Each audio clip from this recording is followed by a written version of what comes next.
शानः यतत्नेनातिरोहते एतावानस्य महिमा अतो जायागुंष्टपूरुषः शिवसाम्भजे नमः पार्वती पतये शिव हर हर महादेव हर।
ओम नमः हरः ओम पंचाननमुखोद्भूतान् पंचाक्षरमनोपमान् पंचसूत्रकृतो वन्दे पंचाचार्यान् जगद्गुरून् विश्वेशलिङ्गसम्भूतं विश्वविद्याविबोधकं विश्ववन्द्यं सदा वन्दे विश्वाराध्यं जगद्गुरुम्। ॐ गुरुर्ब्रह्मा गुरुर्विष्णुः गुरुर्देवो महेश्वरः गुरुः साक्षात् परब्रह्म तस्मै श्रीगुरवे नमः। गुरवे सर्वलोकानां भिषजे भवरोगिणां निधगे सर्वविद्यानां दक्षिणामूर्तये नमः। श्रीगुरुभ्यो नमः। हरः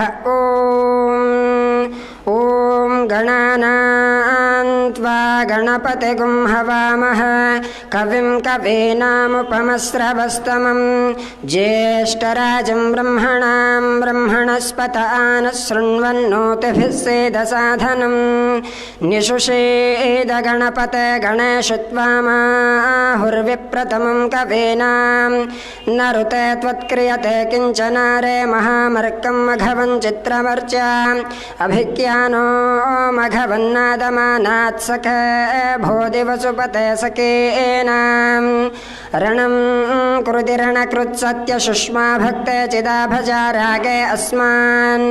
ॐ एकदन्ताय विद्महे वक्रतुण्डाय धीमहि तन्नो दन्ति प्रचोदयात्। ॐ सहना भवतु सहनो भुनक्तु सह वीर्यं करवावहै तेजस्विनावधीतमस्तु मा विद्विषावहै। ॐ शान्तिः शान्तिः शान्तिः। श्रीमज्जगद्गुरु पंचाचार्य महाराज के जय। श्रीमज्जगद्गुरु विश्वाराध्य शिवाचार्य महाराज के जय। श्रीमज्जगद्गुरु डॉक्टर चंद्रशेखर शिवाचार्य महाराज के जय। शिवसाम्भजे नमः पार्वती पतये शिव हर हर महादेव हर।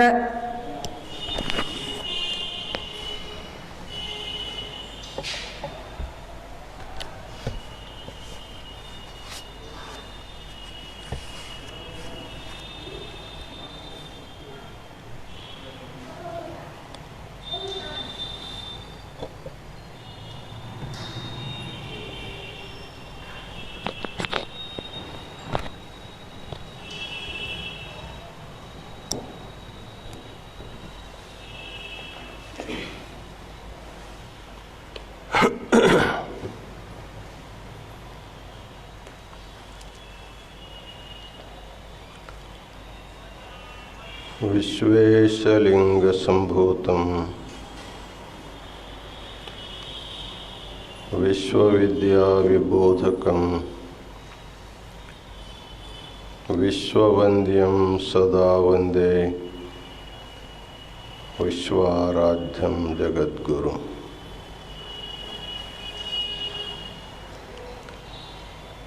काशी ज्ञान सिंहासन के सनातन गुरु परंपरा को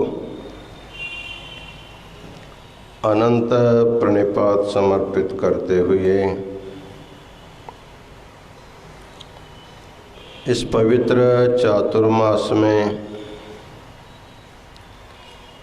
लोक कल्याण के लिए ज्ञान महाकुंभ का आयोजन किया गया है।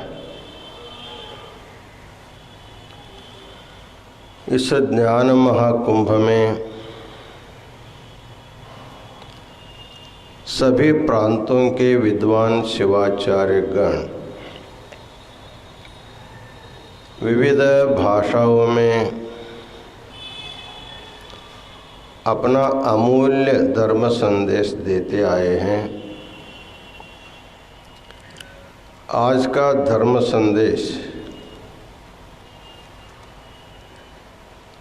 बेलंकी हिरेमठ संस्थान के शटस्थल ब्रह्मा शिवलिंग शिवाचार्य महाराज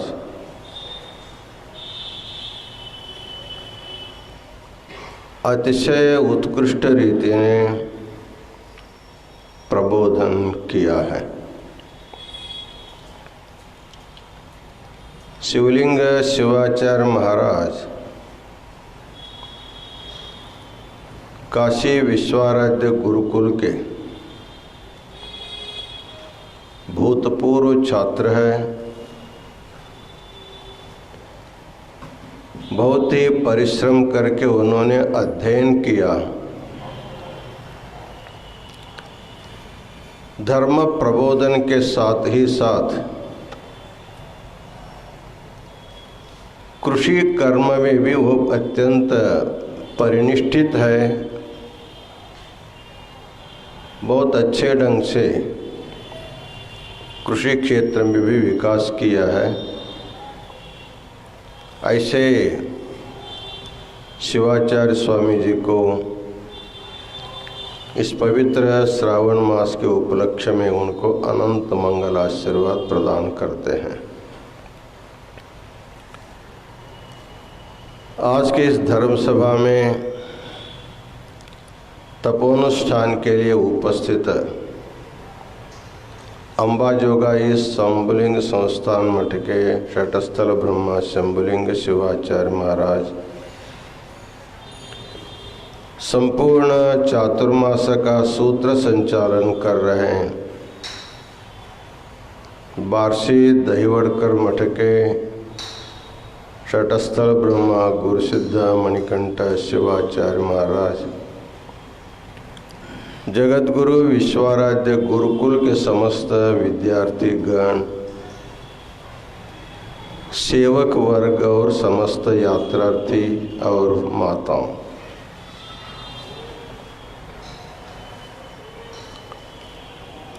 जगतगुरु वीरभद्र शिवाचार्य महास्वामी जी के द्वारा विरचित शिव पंचविंशति लीला शतकम के बारे में रोज एक एक भगवान शिव की लीला के बारे में हम लोग श्रवण कर रहे हैं। श्रुतम हरति पापानि, ये जो उक्ति है, तीर्थ यात्रा करने से, क्षेत्र का दर्शन करने से जो पाप कटता है वही पाप कहीं न जाते हुए सत्संग में बैठ करके सीधा सीधा या ऑनलाइन माध्यम से श्रवण करने से भी हमारे सारे पाप कट जाते हैं। इसलिए कोरोना के विकट परिस्थिति में कहीं न जाने वाले भक्तों के लिए एक अत्यंत महत्वपूर्ण जो ज्ञान कुंभ का आयोजन किया गया है, उसका लाभ लेना हर एक व्यक्ति का परम कर्तव्य है। आज के लीला का नाम है शरभावतार लीला। नृसिंह अवतार को शांत करने के लिए अर्थात निग्रह करने के लिए भगवान शिव को शरभावतार लेना पड़ा। उसी को बताने वाला ये लीला है शरभावतार लीला। इसका थोड़ा जो प्रसंग जो है थोड़ा सा बहुत पीछे हम लोगों को जाना पड़ता है। जब भगवान ब्रह्मा सृष्टि की रचना की, उसके बाद उनके मन में विचार आया संसार में जन्म लिए हुए सभी प्राणी जीव जंतु खा पी करके अपना जीवन गुजारते हैं, लेकिन सभी जीव जंतुओं में जो मनुष्य सबसे श्रेष्ठ माना जाता है उसको अपने जीवन सार्थक करने के लिए पुनः पुनः जन्म में न आने के लिए तत्वज्ञान का उपदेश की व्यवस्था होनी चाहिए। जो भी आता है उसका उद्धार हो जाएगा, नहीं भी आएगा तो कभी न कभी आ ही जाएगा। इस ढंग से वेद में एक वाक्य था, स्वाध्याय प्रवचनाभ्याम न प्रमदितव्यम। स्वाध्याय का अर्थ है अपने लिए अध्ययन करना, शास्त्रीय ग्रंथों का खुद बैठ करके अभ्यास करना। जैसे बच्चे लोग परीक्षा पास होने के लिए बहुत कष्ट परिश्रम करके अध्ययन करते, अपने लिए अध्ययन करते हैं अपने पास होने के लिए, वैसे अपने ज्ञान प्राप्त करने के लिए ग्रंथों का गुरुमुख से सुन करके अध्ययन करना, इसका नाम है स्वाध्याय। अपना बोध हो जाने के बाद बहुत से लोगों को स्वाध्याय करने के लिए समय नहीं रहता, अपने दैनंदिन जीवन में व्यस्त होते हैं। ऐसे लोगों को एकत्र बिठा करके अपना स्वाध्याय जन्य जो ज्ञान होता है उसको उनको समझाने की जो प्रक्रिया है उसी का नाम प्रवचन है। तो ब्रह्मा ने सोचा इस स्वाध्याय प्रवचन परंपरा को इस प्रपंच में चलाने के लिए हमें कुछ करना पड़ेगा। तब उन्होंने 4 मानस पुत्रों का सर्जन किया। सनक, सनातन, सनंदन और सनत कुमार 4 ब्रह्मा जी के मानस पुत्र थे। उन चारों को उन्होंने बुलाया और कहा कि मैंने आपको जो ज्ञान दिया है, दुरूह ज्ञान मैंने जो दिया, आत्मज्ञान ब्रह्म ज्ञान जो आपको दिया है, इसको तुम लोग गोलोक में जा करके इसका प्रचार प्रसार करो, सबको ज्ञानी बना बना करके मुक्ति का मार्ग दिखाओ। चारों ने स्वीकार किया, लेकिन ब्रह्मा जी से उन लोगों ने एक प्रार्थना किया, आपके आदेश का पालन करने के लिए हम भूलोक में अवश्य जाएंगे, लेकिन भूलोक एक ऐसा विचित्र लोक है,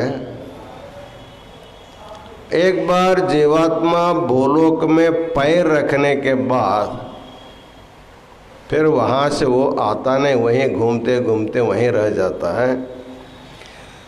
लेकिन हमको ये भूलोक के मोह माया में हमको न फंसे, ऐसा आशीर्वाद दीजिए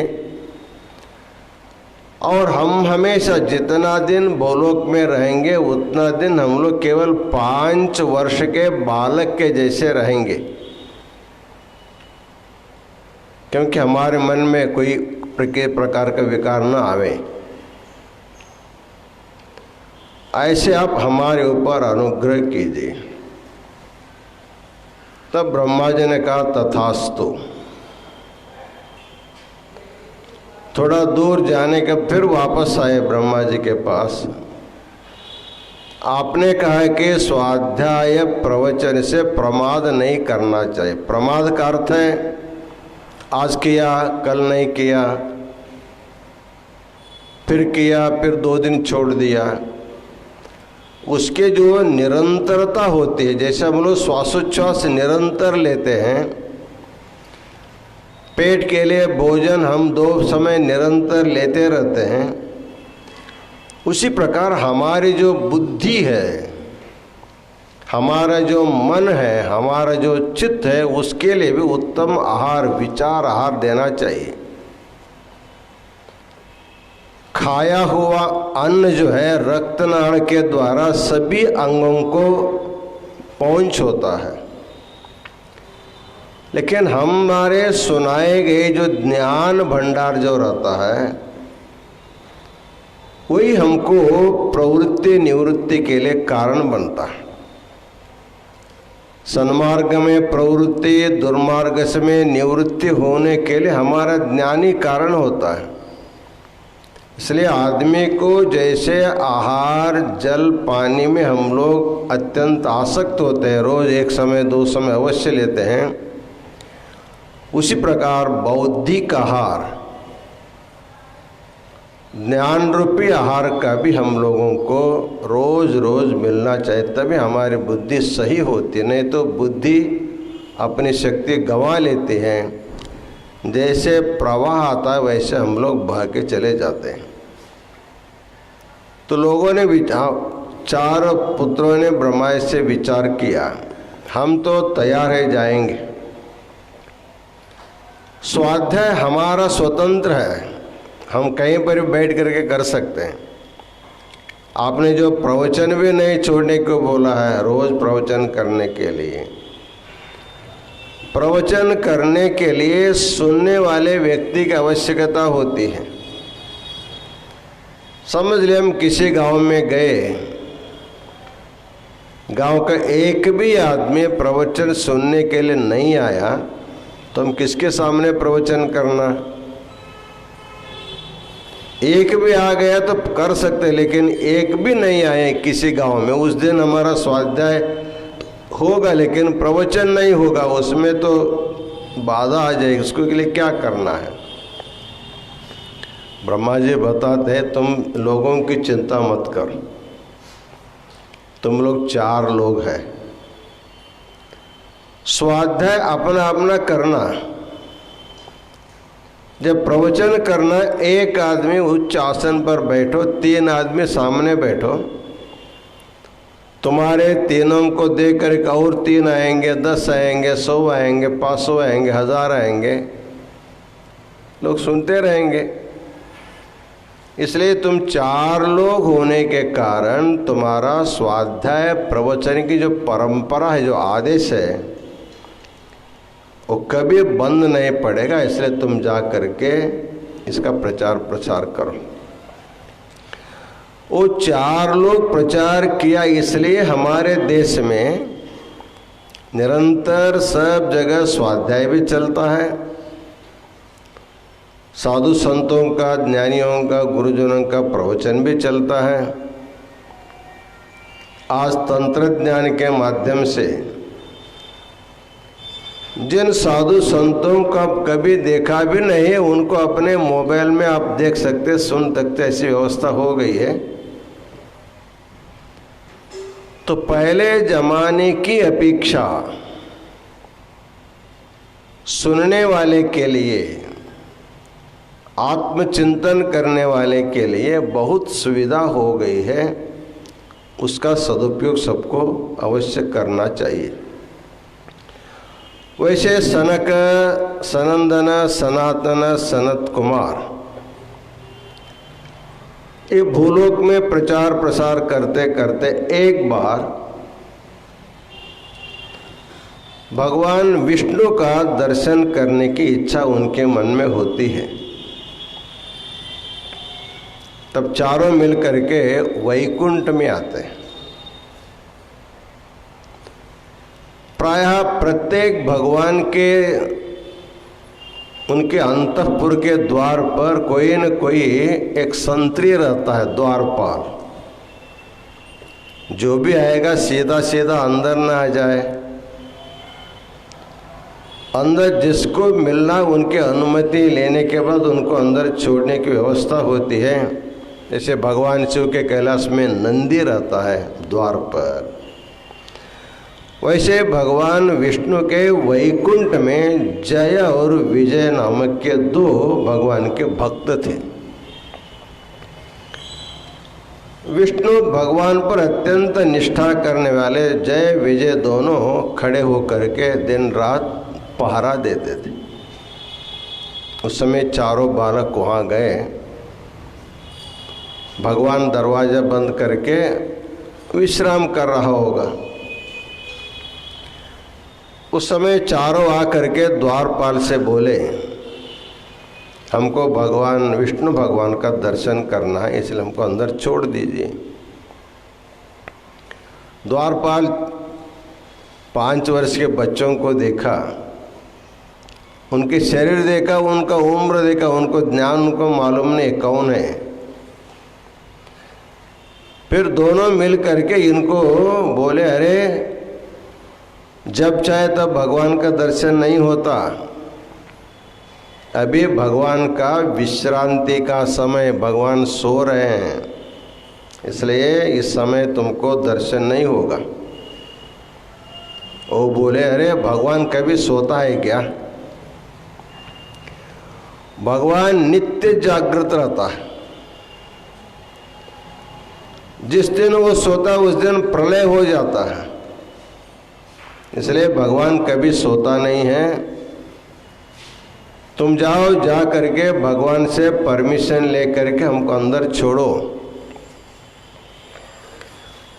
कितने बोलने पर भी जय विजय दोनों माना नहीं और उनको अपमानित करके वापस भेजने के लिए जब बोले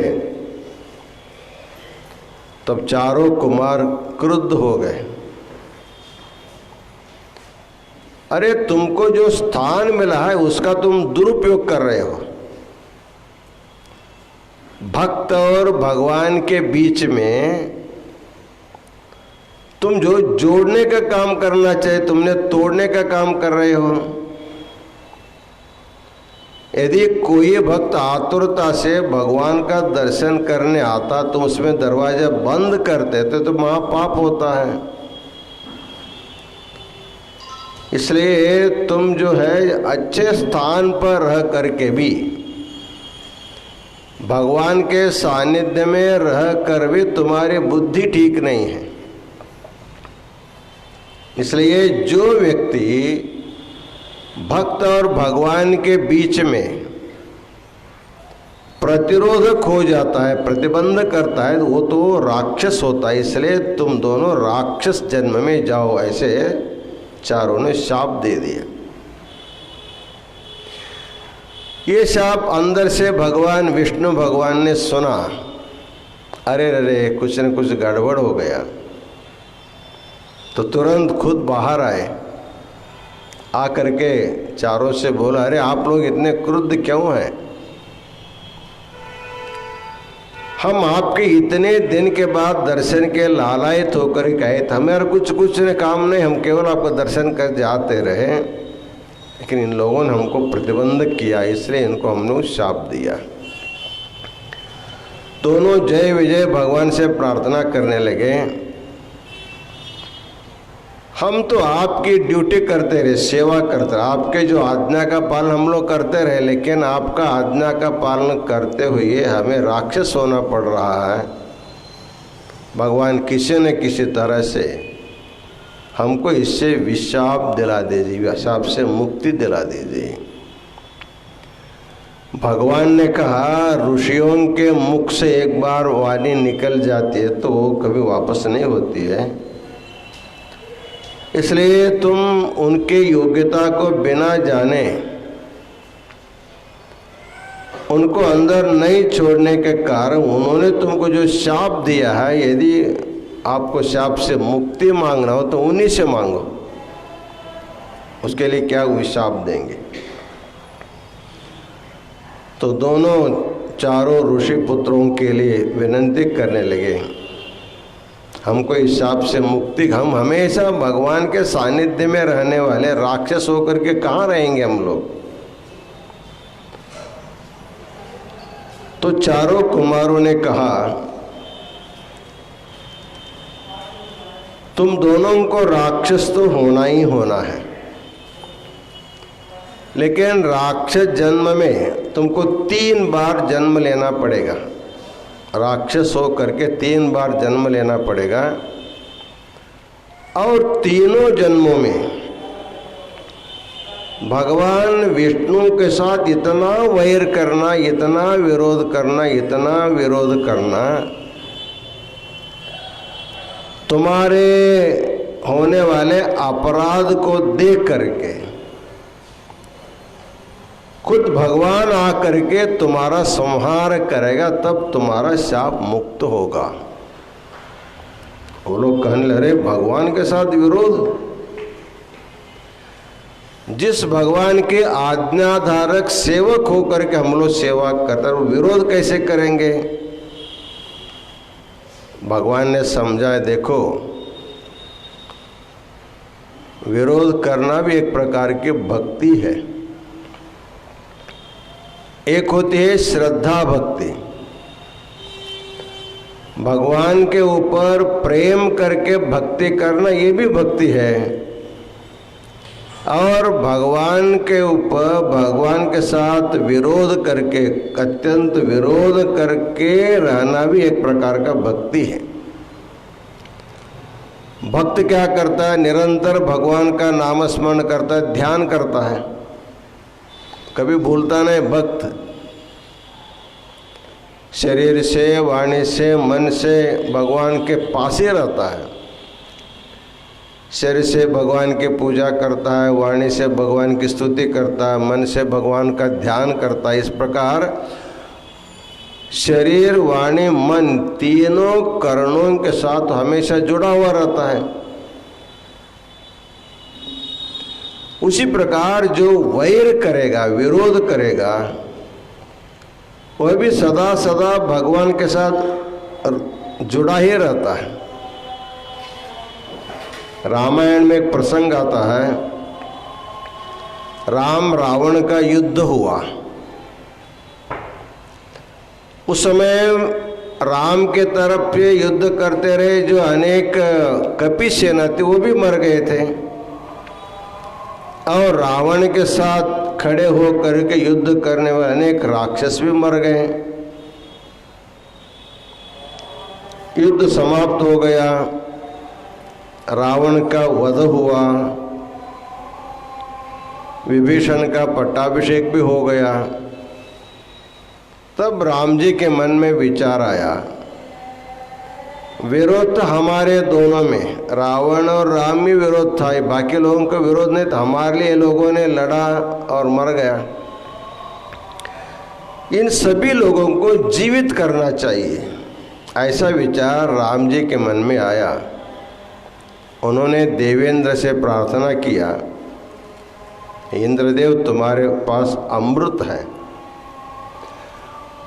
ये मरे हुए सभी जीवों के ऊपर, राक्षस के सेना और कपि सेना के ऊपर तो अमृत का वर्षाव करो, सभी को जीवित कर दो। तो भगवान राम की इच्छा के अनुसार देवेंद्र अमृत कलश लाया और मरे हुए सभी जीवों के ऊपर अमृत का वर्षाव किया। तुलसीदास लिखते हैं, सुधा वृष्टि भई दुई दल ऊपर, जे भालु कपि नहीं रजनीचर। इंद्रदेव ने सबके ऊपर समान रूप से अमृत का वर्षाव किया, लेकिन हुआ क्या? जिए भालु कपे नहीं रजनीचर। राम की जो सेना थी, भालू की सेना, कपि सेना, वो सब जीवित हो गए, परंतु रावण के सेना में जो राक्षस भरे थे उसमें एक भी जीवित नहीं हुआ, एक भी जीवित नहीं हुआ। तो राम जी ने पूछा, ऐसे पक्षपात क्यों किया? हमारी सेना जिंदा हो गई लेकिन उनकी सेना में एक भी नहीं जिंदा हुआ, इसका कारण क्या है? इसका कारण देवेंद्र बताता है। देखिए, राक्षसों के सामने राम था और कपियों के सामने रावण था। कपि मरते मरते रावण को मारो, रावण को मारो, इसे रावण रावण बोलते मर गए। लेकिन राक्षस सेना जो थी, आपके साथ पूरा पूरा विरोध करने वाला समाज था, फिर भी मरते समय राम को मारो, राम को काटो, राम को पीटो बोलते बोलते, राम राम बोलते बोलते मर गए। विरोध विरोध करते हुए मर गए। अंतिम समय में मन में विरोध होने पर भी आपका नाम लेने से सभी मुक्त हो गए। लेकिन कपि सेना रावण नाम लेकर के उनको पुनर्जन्म हुआ। कहने का तात्पर्य इतना है, जितना प्रेम से भक्ति करते हैं वो भी फलदायक है, और विरोध भाव से भक्ति करेंगे वो भी फलदायक होता है। वैसे सनत कुमार लोगों ने उनको दिया, तुम लोग 3 जन्म में भगवान के साथ इतना विरोध करना, इतना विरोध करो, उसके विरोध के कारण खुद भगवान आकर के तुम्हारा संहार करके उद्धार करेगा, फिर तुम अपने जन्म में आ सकते हैं। इस प्रकार 4 ऋषि कुमारों के शाप के कारण जय और विजय 2 भगवान के जो द्वारपाल थे, पहला जन्म में हिरण्यकशिपु और हिरण्याक्ष के रूप में पैदा होते हैं। दूसरे जन्म में रावण और कुंभकर्ण के नाम से जन्म लेते हैं, और तीसरी बार कंस और शिशुपाल के रूप में जन्म लेते हैं।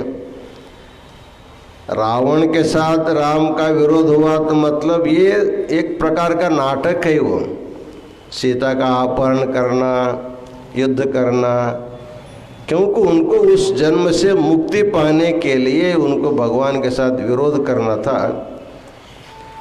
वैसे ही ये हिरण्यकशिपु और हिरण्याक्ष, ये दोनों पहले जन्म लेते हैं कश्यप और दिति के संतान के रूप में।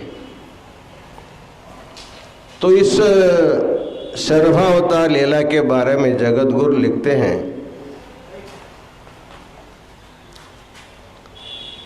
स्वामिन क्रूरतरम हिरण्यकशिपुं विष्णुर्नृसिंहात्मना हत्वा तद्रुधिरं निपीय समदो लोकान् वृषं बाधते तद्हिंसां परिवृत्य पाहि जगदित्यभ्यर्थितो निर्जरैः शंभु प्रेषयितस्म जातो नृसिंह ध्वंसाय वीरम सुतम।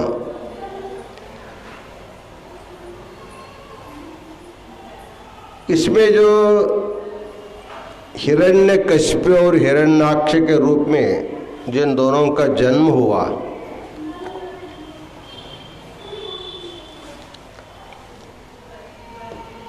ये दोनों पराक्रमी थे, राक्षस तो थे ही,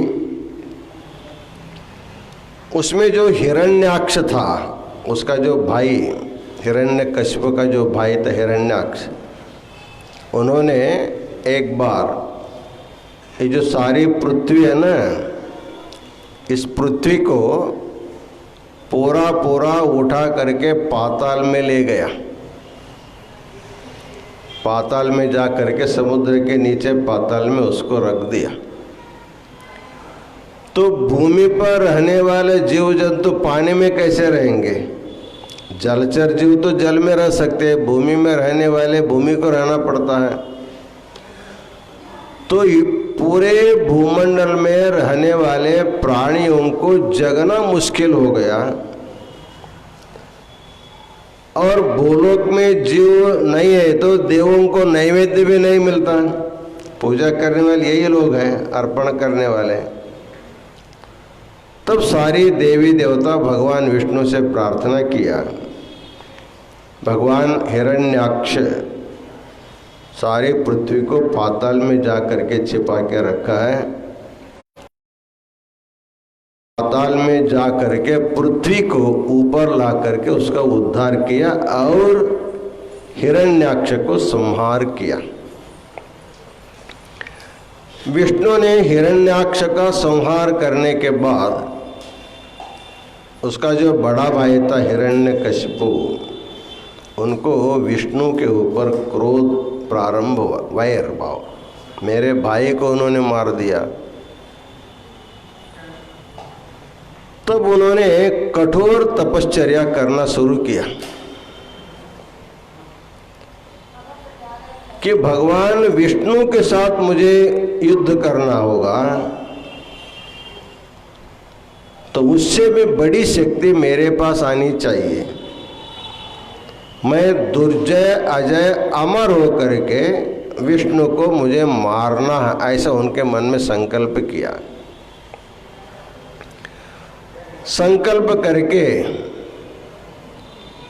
जब तपश्चर्या करने जाने वाला था, उस समय उनकी पत्नी कयाधु वो गर्भवती रही। उन्होंने आकर उनको रोका, इस समय मुझे अकेले छोड़ करके आपको जाना नहीं चाहिए, फिर आपके बिना मैं रह भी नहीं सकती। हमारे लिए कुछ भी हुआ तो आपका वंश भी नष्ट हो जाएगा, इसलिए आप तपोनुष्ठान करने के लिए मत जाइए। ऐसे उन्होंने पत्नी ने उनको रोकने का प्रयास किया। तो हिरण्यकशिपु ने बोला, देखो मेरे भाई का हत्यारा जो विष्णु भगवान है, उसको हत्या किए बिना मुझे शांति नहीं है, इसलिए उनको हत्या करने के लिए, उनको संहार करने के लिए मेरे पास उतना शक्ति, इसलिए मैं ब्रह्मा जी से तपश्चर्या करके वो शक्ति पालूंगा।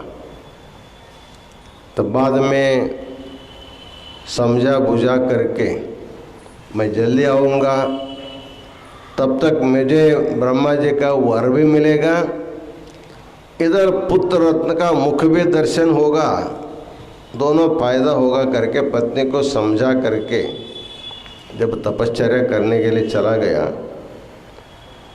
घोर तपश्चर्या करता रहा। इधर इंद्र आदि देवता लोगों ने विचार किया, राक्षस लोग तपश्चर्या करने में बहुत प्रसिद्ध है, कितना भी तकलीफ होगा तो तपश्चर्या छोड़ते नहीं, अपने इष्टार्थ को सिद्ध कर ही लेते हैं।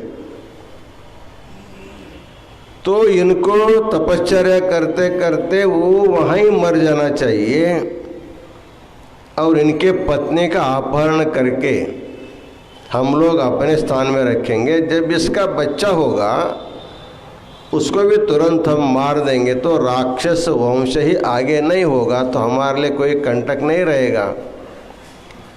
ऐसा विचार करके देवेंद्र एक ऋषि का वेश धारण करके हिरण्य नगरी में पहुंचता है। हिरण्यकशिपु की जो नगरी है राजस्थान में है, उसको अभी हिंडोन सिटी कहते, हिंडोन सिटी। हिरण्य नगरी उसका प्राचीन नाम था, हिरण्य नगरी, और उसको हिंडोन सिटी अभी कहा जाता है। ऐसा प्रहलाद का जन्मभूमि वही है। करीब एक 7-8 वर्ष पहले वहाँ का जो राजस्थान के जो जंगम समाज है, उन लोगों ने काशी जगत गुरु महास्वामी जी का इसी प्रकार श्रावण मास का एक मास अनुष्ठान वहाँ रखा गया था। उसी हिंडोन सिटी में पहला हमारा अनुष्ठान हुआ था। प्रहलाद के जन्मभूमि वो स्थान, भक्ति का स्थान। उस समय संपूर्ण राजस्थान से सारे वीरशैव जंगम लोग हमारे अनुष्ठान में भाग लिए। हमारे बेल्डेंकीकर महाराज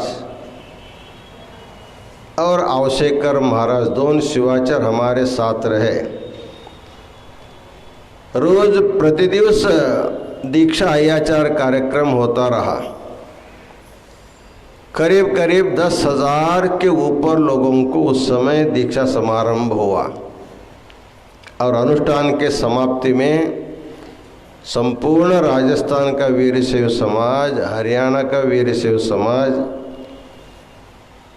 और गुजरात का वीरशैव समाज, पंजाब का वीरशैव, सब इधर हमारे कर्नाटक महाराष्ट्र के सभी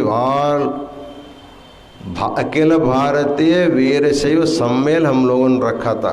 बहुत बड़ा कार्यक्रम हिंडोन सिटी में हुआ था। वही हिंडोन सिटी हिरण्यकशिपु की नगरी, हिरण्य नगरी नाम से पहले उसका प्रसिद्धि रहे। तो उस हिरण्य नगरी में देवेंद्र एक ऋषि का वेश करके आता है। ऋषि को देखते ही हिरण्यकशिपु पत्नी गर्भवती रहे। गर्भावस्था में साधु संतों का दर्शन मिलता है तो पेट में रहने वाले बच्चे के लिए आशीर्वाद होगा, इस भावना से वो उनको स्वागत किया, पूजा पाठ किया। और आया हुआ जो ऋषि वेशधारी जो इंद्र था, उन्होंने बोला आपसे कुछ एकांत में हमें बात करना है। तो कयाधु सभी सेवकों को बाहर कर देती है। जब अकेले देखता है तो उसको हरण करके ले जाता है अपने इंद्रलोक में। ये समाचार जब नारद को मालूम हुआ, नारद ने सोचा ये सब अनर्थ हो जाएगा, ये भगवान के द्वारा जिसका वध होना चाहिए, जिसका जीवन का कल्याण होना चाहिए, वो नहीं होगा करके वो जा करके देवेंद्र से कहा, देखो हिरण्यकशिपु बहुत बड़े तपस्वी है, आज नहीं तो कल वो तपश्चर्या पूर्ण करके आएगा। जब आपने उसकी पत्नी का हरण किया, बच्चे का वध किया, ऐसे जब मालूम हो जाएगा तब तुम्हारी गति क्या होगी सोचो अभी। इसलिए चुपचाप उसको छोड़ दो। उनको क्या करना है? नहीं, इसको मैं अपने आश्रम में ले जाता हूं। तो हिरण्यकशिपु की पत्नी को नारद जी अपने आश्रम में लाया। सामान्य हमारे भारतीय संस्कृति में कहा जाता है, गर्भवती महिला को गर्भस्थ शिशु के संस्कार करने के लिए कुछ प्रवचन सुनना चाहिए, आध्यात्म चिंतन करना चाहिए, भगवान का पूजा पाठ करना चाहिए। ऐसे आध्यात्म मार्ग में जितना समय गर्भवती महिला समय बिताती है उतना अच्छा संस्कार बच्चे के ऊपर होता है।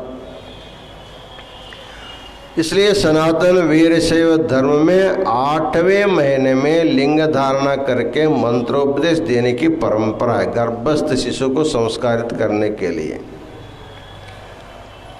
वैसे आश्रम में, अपने आश्रम में ला करके हिरण्यकशिपु के गर्भवती पत्नी को प्रतिदिवस नारद महर्षि बहुत सुंदर सुंदर उपदेश करते रहे। करते करते उनको विष्णु भक्ति उसके मन में बढ़ाया। नारद ने नमो नारायणाय मंत्र उनको बोध किया।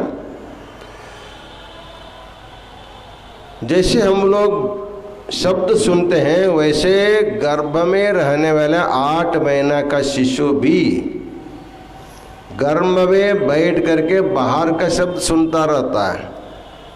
ऐसे शास्त्र भी बताता है, विज्ञान में उसको सिद्ध किया हुआ है। तो माता जैसे सुनते सुनते सो जाती थी, लेकिन गर्भस्थ शिशु उसको सुनता रहा। नारद महर्षि को खुशी हुई, एक राक्षस कुल में एक सत्संग करने वाला अत्यंत पवित्र जीवात्मा का जन्म होगा, तो इसी से ही इनका कुल भी उद्धार हो जाए करके उन्होंने उसको गर्भस्थ शिशु को पढ़ाते रहे। और जिस दिन प्रसव हुआ उस दिन उधर जो है हिरण्यकशिपु जो तपश्चर्या करने बैठा था, उसी दिन उसका तपश्चर्या भी पूर्ण हो गया। हिरण्यकशिपु के तपश्चर्या से ब्रह्मा प्रसन्न हो गए। उन्होंने बोला आपको क्या वर चाहिए मांगो। आप सबको मालूम है राक्षस लोग क्या वर मांगते हैं, अजर और अमर होने का वर मांगते हैं। ब्रह्मा जी ने कहा अजर और अमर होने का वर हम किसी को दे नहीं सकते, लेकिन तुम कैसा मरना नहीं चाहोगे, कैसा मरना चाहोगे इसको बताओ। तो हिरण्यकशिप बहुत बुद्धि दौड़ा करके उन्होंने मांगता है, ब्रह्मा जी मेरी मृत्यु आकाश में नहीं होनी चाहिए, पृथ्वी पर भी नहीं होनी चाहिए। मेरे मृत्यु घर के अंदर भी नहीं होना, घर के बाहर भी नहीं होना। मेरी मृत्यु दिन में भी नहीं होना, रात में भी नहीं होना। मेरी मृत्यु किसी शस्त्रास्त्र से नहीं होना। मेरी मृत्यु न नर से होना न पशु से होना। इस प्रकार जितना शक्य सारा विचार विचार करके उन्होंने मांगा। ब्रह्मा जी ने सब सुना। मृत्यु एक ऐसी चीज है, कहीं न कहीं अपना रास्ता ढूंढ लेती है। तुम कितना भी सुरक्षा रख करके बैठे रहो। आप लोग देखते हैं राजकीय में जड़ सुरक्षा वाले भी मर जाते हैं। वैसे तो अनेक प्रकार के सुरक्षा होने पर भी आयुष्य पूर्ण होने के बाद मृत्यु तो आ ही जाती है। एक व्यक्ति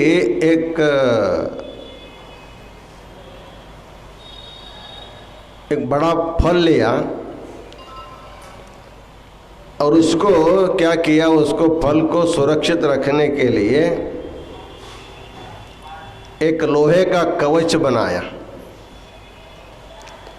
लोहे का कवच बना करके उसमें रख करके पूरा पैक कर दिया। अब लोहे के अंदर जा करके हवा पानी कैसे इसको खराब करेगा, लेकिन बहुत दिन के बाद खोल के देखता है तो अंदर ही वो नष्ट हुआ होता है। तो इस प्रकार मृत्यु किसी से टलती नहीं है। उन्होंने बहुत सोच विचार करके मांगा, मेरा मृत्यु ऐसा नहीं ऐसा नहीं।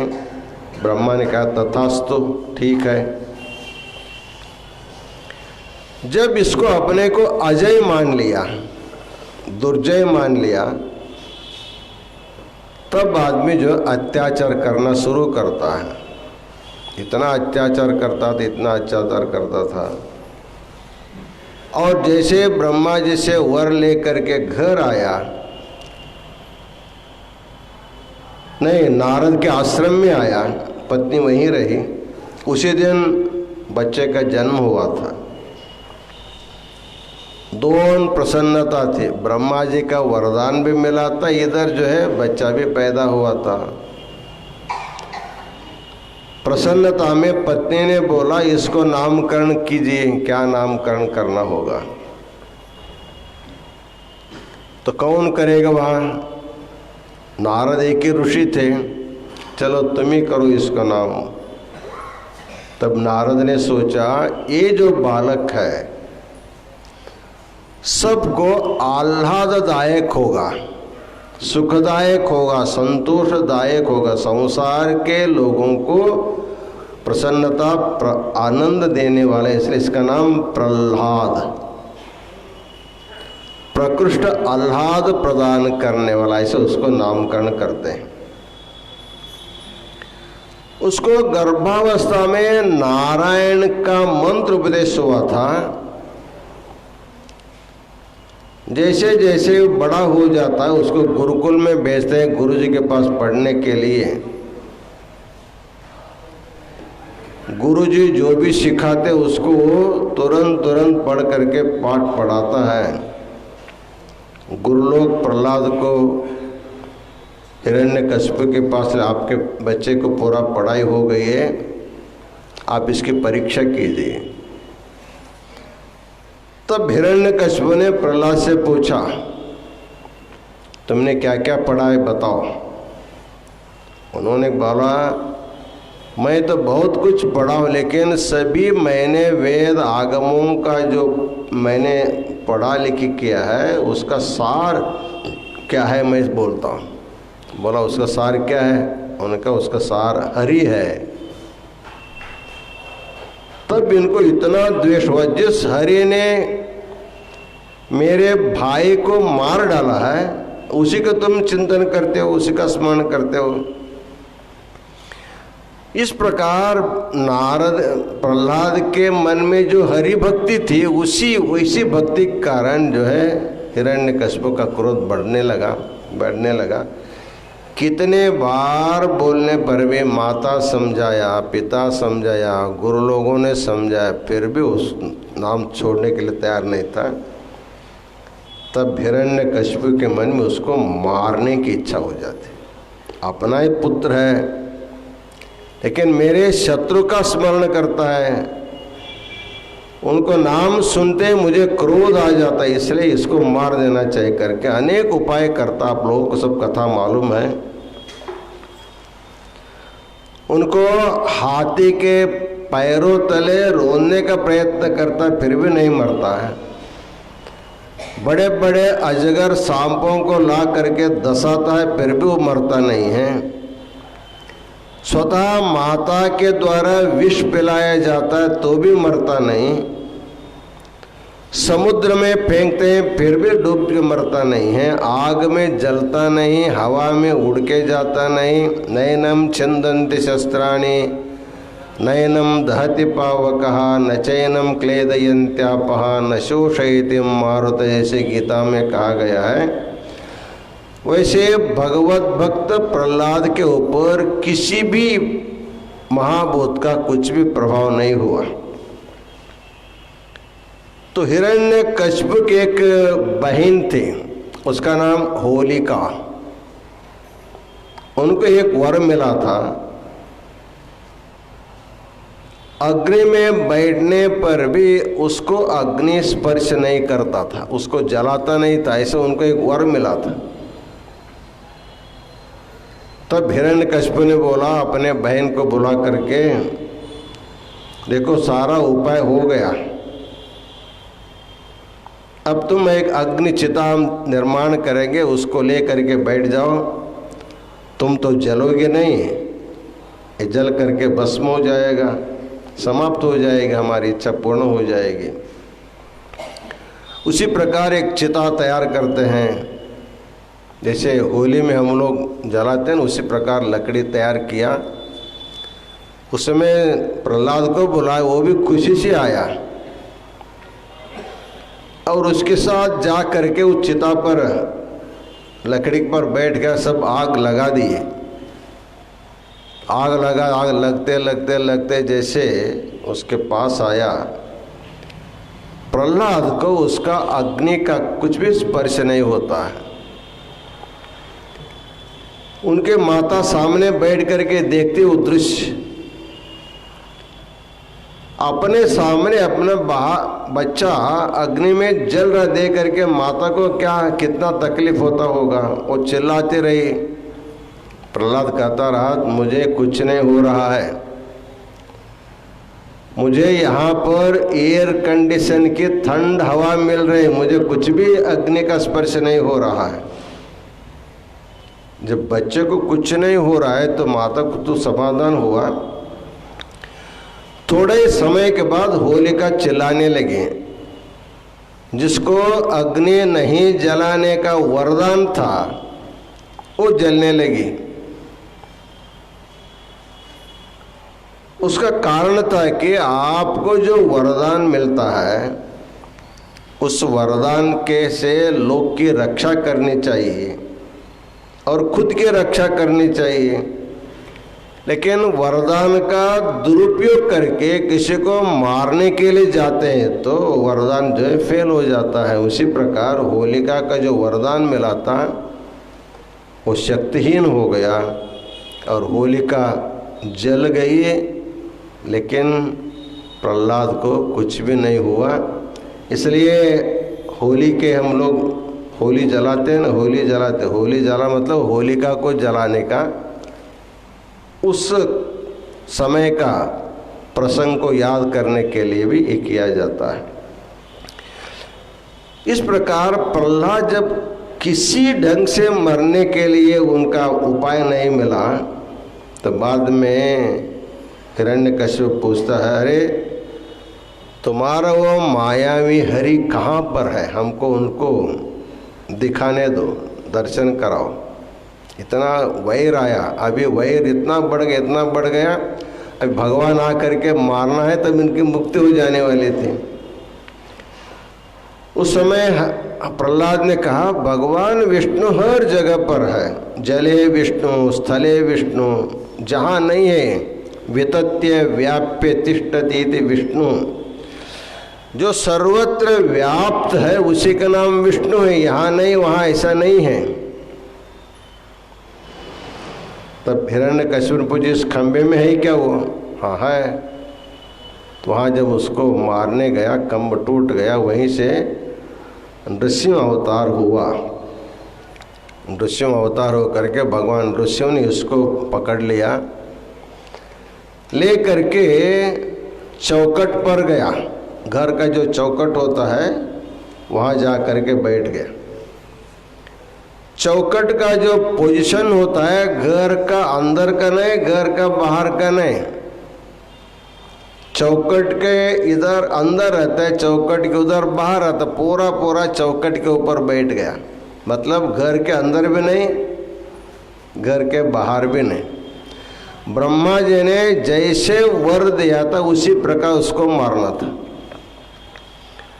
वो बोला था दिन में नहीं मारना, रात में नहीं मारना। ये दिन रात के बीच में एक संध्या समय रहता है, प्रातः संध्या सायं संध्या, अर्थात सूर्यास्त होना चाहिए, पूरा अंधार नहीं हुआ हो, उसको संध्या समय बोलते हैं। और सूर्य का उदय नहीं हुआ है लेकिन अंधकार पूर्ण चला गया है, उसको प्रातः संध्या बोलते हैं। वो रात भी नहीं और दिन भी नहीं, ऐसा उस समय संध्या समय था। उन्होंने बोला था न नर से मारे और न पशु से मारे, भगवान ने दोनों का संयुक्त रूप लाया था। नृसिंह है, ऊपर का भाग सिंह का है, नीचे का भाग जो है नर का था, नृसिंह रूप था। और कहा था किसी भी शस्त्रास्त्र से मुझे नहीं मारना चाहिए। भगवान ने अपने जो नाखून थे, वो नाखून तो शस्त्रास्त्र नहीं है। इस प्रकार जैसे ब्रह्मा ने हिरण्यकशिप को वरदान दिया था उसी के अनुसार घर के न बाहर न अंदर, न दिन न रात, न आकाश में न भूमि में, अपने अपने मंडी में उसको बिठाया था। तो इस प्रकार अपने नाखून से उनका पूरा पेट चीर करके उनका संहार किया। इस प्रकार नृसिंह अवतार धारण करके भगवान ने हिरण्यकशिपु का संहार किया। इस प्रकार हिरण्याक्ष भी मर गया, हिरण्यकशिपु भी विरोध करके मर करके सद्गति तो पा लिया वो। लेकिन इधर जो है हिरण्यकशिपु को मारने के लिए भगवान विष्णु ने जो नृसिंह अवतार लिया था, अत्यंत उग्र अवतार था, वो अवतार तो समाप्त नहीं किया, उसी उग्रता में सबको त्रास देने लगा। विष्णु भगवान जो है अपने स्वरूप को भूल गया और नृसिंह रूप में हो करके सबको जब तकलीफ देने लगा, तब सभी देवी देवता त्रस्त होकर के भगवान शिव के पास जा कर के प्रार्थना करते हैं। भगवान नृसिंह भगवान ने हिरण्यकशिपु को तो संहार किया ही किया, उसके बाद मदोन्मत्त हो करके उसका रक्त रुधिर पान करके मत्त हो करके पूरे दुनिया के सभी लोगों को तकलीफ दे रहा है, इसलिए उसका नियंत्रण करना चाहिए। तो भगवान शिव ने वीरभद्र को भेजता है संहार करने के लिए, लेकिन वीरभद्र से संहार करना संभव नहीं हुआ। तब भगवान खुद जो है शरभावतार लेते हैं। शरभावतार, उसका मुख भी सिंह के जैसा रहता, उसका पंख रहते हैं, बहुत सारे पैर रहते हैं, ऐसे चित्रों में देखने को मिलता है शरभ का अवतार। ऐसा भयानक शरभावतार ले करके भगवान शिव ने विष्णु का जो क्रोध था उसको शांत किया, उसका अवतार को समाप्त किया। बाद में विष्णु भगवान उसमें प्रकट हो करके शिव और विष्णु अपने अपने लोक में जाते हैं। इस तरह हिरण्यकशिपु को संहार करने के लिए नृसिंह अवतार हुआ।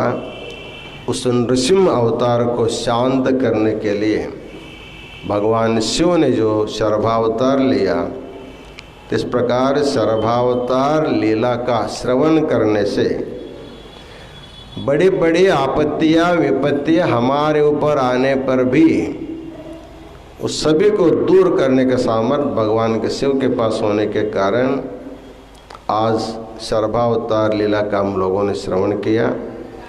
भगवान शिव अपनी कृपा दृष्टि से अपने सभी भक्तों के असाध्य कष्टों को दूर करने की कृपा करें, ऐसे प्रार्थना करते हुए इन्हीं वचनों से हम अपना आशीर्वचन पूर्ण करते हैं।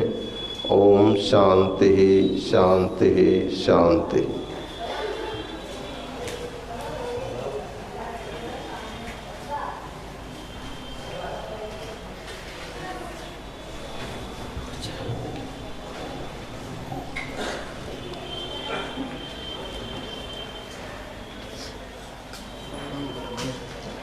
श्री विश्वराध्याय मंगलम शिव विश्वैकपालाय मंगलम। श्री विश्वराध्याय मंगलम शिव विश्वैकपालाय मंगलम। विश्वेशजाताय विश्वादिबीजाय श्री विश्ववन्द्याय मंगलम। शिव विश्वैकपालाय मंगलम। चररुन्दवन्द्याय मंगलम। वरचरणीतिबोधाय मंगलम। गुरुरूपधाराय गुरुरादिराजाय परिपूतदेहाय मंगलम। शिव विश्वैकपालाय मंगलम। भवमूलभङ्गाय मंगलम। शिव शिवलिङ्गसङ्गाय मङ्गलम् भवमङ्गलाङ्गाय शिवपिङ्गचूडाय कवितुङ्गसेव्याय मङ्गलम् शिवविश्वैकपालाय मङ्गलम् काशीपुरेशाय मङ्गलम् कविकाशीनाथेशाय मङ्गलम् क्लेशापहाराय पाशप्रमोचाय श्रीशादिमान्याय मङ्गलम् शिवविश्वैकपालाय मङ्गलम् श्रीविश्वराध्याय मङ्गलम् शिवविश्वैकपालाय मङ्गलम् शिवविश्वैकपालाय मङ्गलम् कर्पूरगौरं करुणावतारं संसारसारं भुजगेन्द्रहारं सदा वसन्तं हृदयारविन्दे भवं भवामि सहितं नमामि सानन्दमानन्दवने वसन्तम् आनन्दकन्दं व्रतपापरुन्दं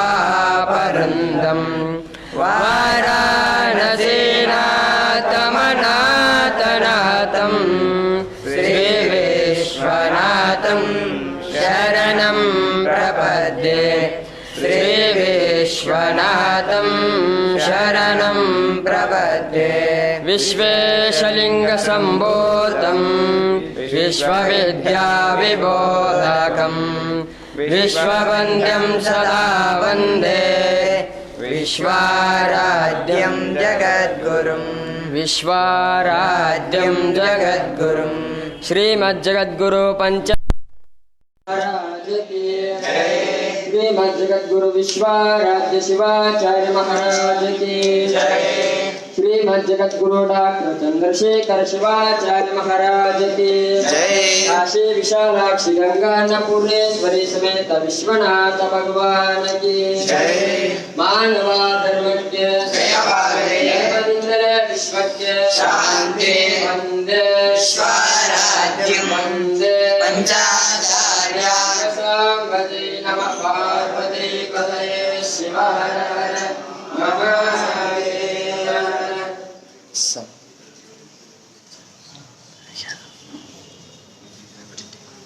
हरः ॐ